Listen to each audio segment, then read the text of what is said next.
like to welcome you all, respected dignitaries, developers, and all the stakeholders to this most meaningful event, that is Kutumb 12th chapter, which is aimed at providing green and affordable housing to the EWS and LIG group of society.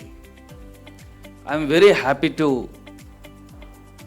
say that this meaningful program is aimed at fulfilling the noble aim of inclusive growth, which is enshrined in our recent policies of the governments. So it wants to include the people who are at the lowest strata of the society, so that we all can grow collectively without leaving anybody behind. So I'm very happy to witness this program today. This is the second time we are doing this Kutumb in Bangalore location. The last time we did in 2019 was done at the same venue, in the same hall, and this is the 12th chapter of Kutumb that we are taking forward.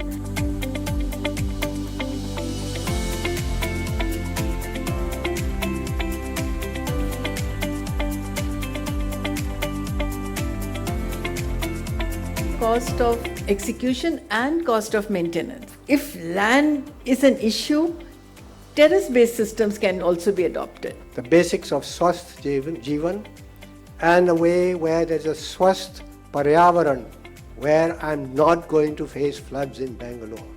I would also like to take this opportunity to highlight some of the important areas that is emerging in today's market for financing, large-scale financing that is going to come into the market, and how the financing scenario is going to pan out going forward in the country, because all of you are accessing financing from banks for your projects.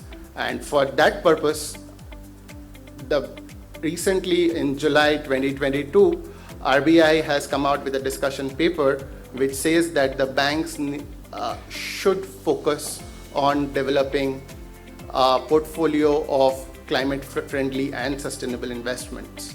And this is not just as a good-to-have measure, but this is as a long-term objective, where the expectation in the discussion paper, as it says, is the bank discloses, the bank takes voluntary targets today, and also uses sustainable financing as a method of mitigating risk for the banks.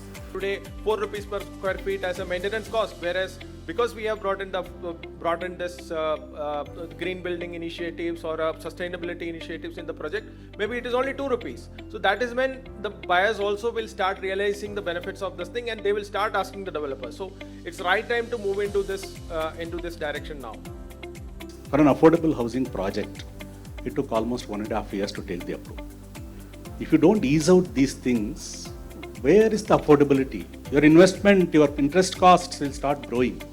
So these are some things which we need to look into when you want to create an affordable housing. The system has to change.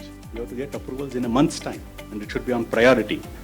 Bank lending has to be on a priority. It is still considered as a real estate project, however much we tell.